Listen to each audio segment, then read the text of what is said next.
बिस्मिल्लाहिर्रहमानिर्रहीम। अस्सलाम वालेकुम। Welcome to my YouTube channel learn GK with Sona. आज की इस वीडियो में हम डिस्कस करेंगे एक बहुत ही important topic, judicial system of Pakistan.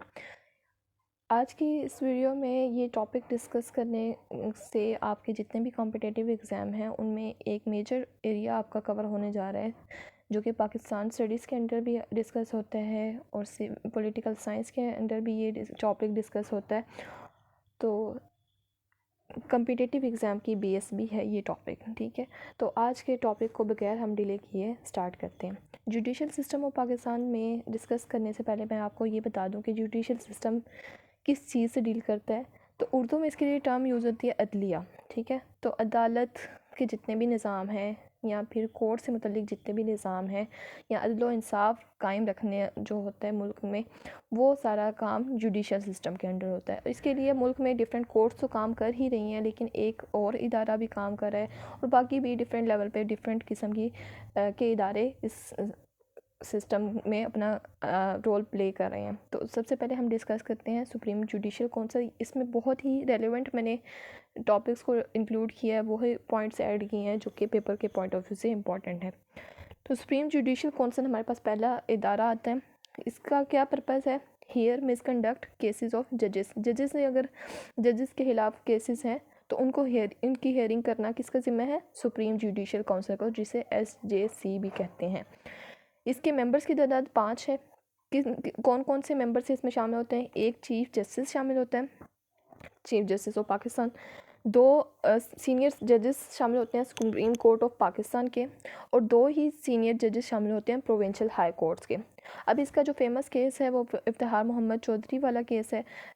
ये भी याद रख लें कि इसका अगर पूछ लिया जाता है कि फेमस केस का नाम बता दें, इफ्तिखार मोहम्मद चौधरी केस, ये किस से मुतल्लिक है? ये सुप्रीम जुडिशल काउंसिल से मुतल्लिक है। नेक्स्ट हमारे पास है इदारा बहुत important, supreme court of Pakistan, जिसे सुप्रीम जो सुपीरियर कोर्ट है पाकिस्तान की। सुप्रीम कोर्ट ऑफ पाकिस्तान ये इस्टेब्लिश हुई थी 1947। इसकी फॉर्मेशन का ईयर भी इंपॉर्टेंट है।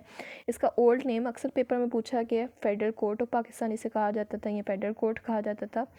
इसका न्यू नेम अनाउंस हुआ था 1956 में। Number of supreme court, total एक ही सुप्रीम कोर्ट है। और कहाँ पे लोकेट करती है? ये इस्लामाबाद में लोकेट करती है। और इसकी सब ब्रांचेस हैं, ठीक है। वो कौन कौन सी हैं? 4 सब ब्रांचेस हैं जो कि हर प्रोविंस में है: Lahore, Karachi, Quetta, Peshawar. Chief justice of supreme court of Pakistan ये एक ही है, जिसे चीफ जस्टिस ऑफ पाकिस्तान भी कहा जाता है, ठीक है। और नंबर ऑफ जस्टिस या जजेस ऑफ सुप्रीम कोर्ट, तो टोटल जजेस की तादाद 16 बनती है, और एक सुप्रीम कोर्ट का चीफ जस्टिस है, जिसे चीफ जस्टिस ऑफ पाकिस्तान कहा जाता है। फिर है सुप्रीम कोर्ट जजेस को सुपरवाइज़ कौन करता है? ये वही सुप्रीम जुडिशल काउंसिल है जिसके बारे में हमने डिस्कस किया है कि जजेस के खिलाफ हियरिंग करना किसका काम होता है? सुप्रीम जुडिशल काउंसिल का। तो सुप्रीम कोर्ट के जजेस की को सुपरवाइज़ करना भी इसी का काम होता है। Retiring age of supreme court जज की रिटायरिंग एज 65 है। और ये भी पूछ लिया जाता है कि सुप्रीम कोर्ट और हाई कोर्ट्स के जजेस से मुतल्लिक पाकिस्तान की कौन सी अमेंडमेंट डील करी। हाल तो हमारा टॉपिक अमेंडमेंट नहीं है, लेकिन मैं यहाँ पे चूँकि ये जिक्र हुआ है तो यहाँ पे डिस्कस कर दूँ। तो पाकिस्तान की 6th अमेंडमेंट हमारे जजेस की रिटायरमेंट एज से मुतल्लिक है, सुप्रीम कोर्ट और हाई कोर्ट के जजेस के। नेक्स्ट है final appellate authority in Pakistan. तो पाकिस्तान में जितने भी हमारी अपील करने की जो फाइनल अथॉरिटी है वो सुप्रीम कोर्ट ऑफ पाकिस्तान के पास है, यानी कि इसका फ़ैसला दूसरी कोर्ट्स मुस्तरद नहीं कर सकती, ठीक है। सुप्रीम कोर्ट डी जोर पावर, इसकी जुडिशरी में क्या पावर है? Block certain presidential reserve power, ये इसकी डी जोर पावर है। यानी कि जुडिशरी के अंडर जो इनकी पावर बनती है वो ये है कि प्रेसिडेंट के रिज़र्व पावर को ब्लॉक कर सकता है ये। और सुप्रीम कोर्ट की डी फैक्टो यानी कि टेम्पररी जो पावर है वो क्या है? Check on military power. Military power को भी ये चेक एंड बैलेंस कर सकता है। एक्सपीरियंस फॉर सुप्रीम कोर्ट जज, तो इसके लिए 5 साल का एक्सपीरियंस रिक्वायर्ड है। हाई कोर्ट के तौर पर, हाई कोर्ट के जज के तौर पे यहाँ पे 15 साल का एक्सपीरियंस रिक्वायर्ड है एज हाई कोर्ट एडवोकेट, ठीक है। तो यहाँ तो 5 साल का हाई कोर्ट के जज का एक्सपीरियंस हो, यहाँ पे 15 साल का हाई कोर्ट के एडवोकेट का एक्सपीरियंस हो, तो उस सूरत में आप एलिजिबल हैं सुप्रीम कोर्ट के जज के लिए अप्लाई करने के। नेक्स्ट हमारे पास आ जाती हैं high courts. Number of total high courts 5 हैं। कौन कौन सी? 4 प्रोविंशियल लेवल पर और एक इस्लामाबाद में, Lahore, Islamabad, Sindh, Balochistan and Islamabad high court. तो ये 5 बनती हैं हाई कोर्ट्स। हाई कोर्ट्स ये लोकेट कहाँ पे करते हैं? ईच कैपिटल सिटी में, यानी कि हर प्रोविंशियल लेवल पे जो कैपिटल है वो भी, और नेशनल लेवल पे कैपिटल यानी कि इस्लामाबाद में भी लोकेट करती है। इस्लामाबाद हाई कोर्ट ये इस्टेब्लिश हुई थी अकॉर्डिंग टू 18th अमेंडमेंट 2010, ठीक है। और ये आसिफ अली जरदारी की हुकूमत के दौरान ये अमेंडमेंट हुई थी, 18 अमेंडमेंट। तो ये उसी के थ्रू इस्लामाबाद हाई कोर्ट बनी थी। उससे पहले प्रोविंशियल हाई कोर्ट्स काम करी थी 4 प्रोविंसेस में। Highest court at provincial level भी हाई कोर्ट है। Age limit for high court जज तो तकरीबन 45 ईयर रिक्वायर्ड होती है एज लिमिट। और इसके अलावा रिटायरिंग एज, ये मैं पहले भी बता चुकी हूँ कि ये रिटायरिंग एज चाहे हाई कोर्ट के जज की हो या सुप्रीम कोर्ट के जज की, ये अक्सर पेपर में क्वेश्चन पूछा जाता है कि इनकी रिटायरिंग एज से मुतल्लिक कौन सी अमेंडमेंट है, तो वो है 6th अमेंडमेंट।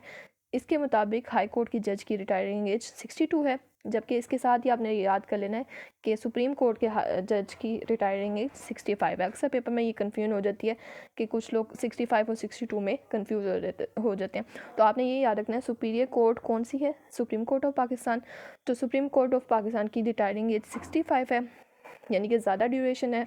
और इसी तरीके से हाई कोर्ट उससे निचला लेवल आ जाता है, प्रोविंशियल लेवल आ जाता है, तो इसकी जज की रिटायरिंग एज 62 ईयर्स है।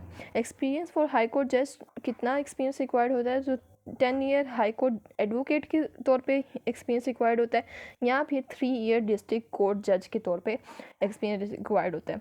इसकी अब मैंने बता भी दिया रिटायरिंग एज रिलेटेड अमेंडमेंट जो है वो 6th अमेंडमेंट है 1973 के कॉन्स्टिट्यूशन की। नेक्स्ट अब बात करते हैं फर्दर भी कुछ कोर्ट्स होती हैं उनके बारे में। डिस्ट्रिक्ट एंड सेशन कोर्ट ये हर डिस्ट्रिक्ट में लोकेट करती है। इसका पर्पस क्या होता है? सिविल एंड क्रिमिनल केसेस को की हियरिंग करना। एलिजिबिलिटी क्राइटेरिया क्या है? एडवोकेट जो कि 10 साल का एक्सपीरियंस रखता हो वो इसके लिए एलिजिबल है।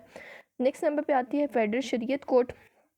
ये इसका अक्सर ईयर पूछा जाता है कि कब ये फॉर्म हुई, तो 1980 में ये बनी थी फेडरल शरीयत कोर्ट। इसमें मेंबर्स की तादाद होती है 8 और appointed by president of Pakistan. इनको अपॉइंट कौन करता है? President of Pakistan. इसका पर्पस क्या है? Analyze that law are according to Quran and Sunnah और ऑफ अदरवाइज, यानी कि कुरान और सुन्ना के मुताबिक ही हमारे लॉ चल रहे हैं या नहीं चल रहे, इसको देखना फेडरल शरीयत कोर्ट का काम होता है। नेक्स्ट है फैमिली कोर्ट। ये तहसील और टाउन लेवल पे होती हैं। इनका पर्पस क्या होता है? To hear the family cases. और इस फैमिली कोर्ट एक्ट कौन सा है जिसके थ्रू ये हेयरिंग होती है? 1964। इसके मुताबिक फिर फैसले करना फैमिली कोर्ट्स का काम होता है, जो कि हर तहसील और टाउन लेवल पे हैं। नेक्स्ट है जुवेनाइल कोर्ट। जुवेनाइल कोर्ट के बारे में जो फेमस क्वेश्चन है कि जुवेनाइल कोर्ट किस के लिए बनाई जाती हैं, ये बनाई गई हैं, तो वो अंडर एज ऑफ 18, यानी कि छोटे बच्चों के लिए, जो नाबालिग बच्चे होते हैं 18 से लेस देन एज वाले होते हैं, तो उनके लिए जो कोर्ट्स काम करती हैं उन्हें जुवेनाइल कोर्ट कहते हैं। अब आगे इसमें देखते हैं क्या मज़ीद हमें याद रखना है। Ordinance related to juvenile court to JJSO, ये जो ऑर्डिनेंस है ये रिलेट करता है जुवेनाइल कोर्ट से मुतलिक। अब इसका JJSO stand for juvenile justice system ordinance. और इसको प्रोमोगेट किसने किया था? जनरल मुशर्रफ ने 2000 में। ये भी पूछा जा सकता है कि जुवेनाइल कोर्ट से मुतलिक ऑर्डिनेंस को प्रोमोगेट किसने किया था? ये याद रखना, जनरल मुशर्रफ ने। और किस सन में किया था? 2000 में। Juvenile are under the age of 18, ये मैं पहले डिस्कस कर चुकी हूँ।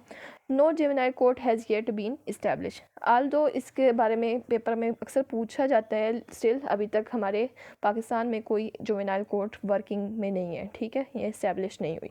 नेक्स्ट है ओम्बड्समैन, जिसको मुख्तसिब इदारा भी कहते हैं, उर्दू में मुख्तसिब कहते हैं, इंग्लिश में ओम्बड्समैन कहते हैं। पर्पस इसका क्या है? To investigate maladministration of government officer. Government officer की जो एडमिनिस्ट्रेशन में खराबी है उसको इन्वेस्टिगेट करना ओम्बड्समैन का काम होता है। मेन फेडरल ओम्बड्समैन कहाँ पे है? इस्लामाबाद में, और इसकी ब्रांचेस तमाम प्रोविंसेस में हैं। इसके अलावा कुछ मज़ीद कोर्ट्स हैं जो कि पाकिस्तान में वर्किंग कर रही हैं, इनके जस्ट नाम भी याद रखें, ये भी काफ़ी है। इनमें कंज्यूमर कोर्ट्स आ जाती हैं, एंटी नारकोटिक कोर्ट आ जाती हैं, कस्टम कोर्ट आती हैं, एक्साइज एंड टैक्सेशन कोर्ट्स आती हैं, एंटी करप्शन डिपार्टमेंट आ जाता है, इसका बहुत मेजर रोल है, प्रोविंशियल सर्विस ट्रिब्यूनल्स आ जाती हैं, और नेशनल अकाउंटेबिलिटी ब्यूरो आ जाती है। नेशनल अकाउंटेबिलिटी ब्यूरो का भी के बारे में भी क्वेश्चन पूछा जाता है, ठीक है, नैब के नाम से जानी जाती है। तो ये हमारी हमारा आज का लेक्चर था, जिसमें हमने डिस्कस किया जुडिशल सिस्टम ऑफ पाकिस्तान, और ये ऐसा टॉपिक है जो पेपर में अक्सर पूछा जाता है, और उम्मीद करती हूँ कि अब आपको ये अच्छी अंडरस्टैंडिंग के साथ समझ आ गया होगा। और मज़ीद ऐसी वीडियोस से अपडेट रहने के लिए और आप हमारी वीडियोस का बर वक्त नोटिफिकेशन हासिल करने के लिए हमारे चैनल को सब्सक्राइब करना मत भूलें, और वीडियो अच्छी लगने की सूरत में लाइक भी करें और शेयर भी करें। Thank you so much. अल्लाह हाफ़िज़।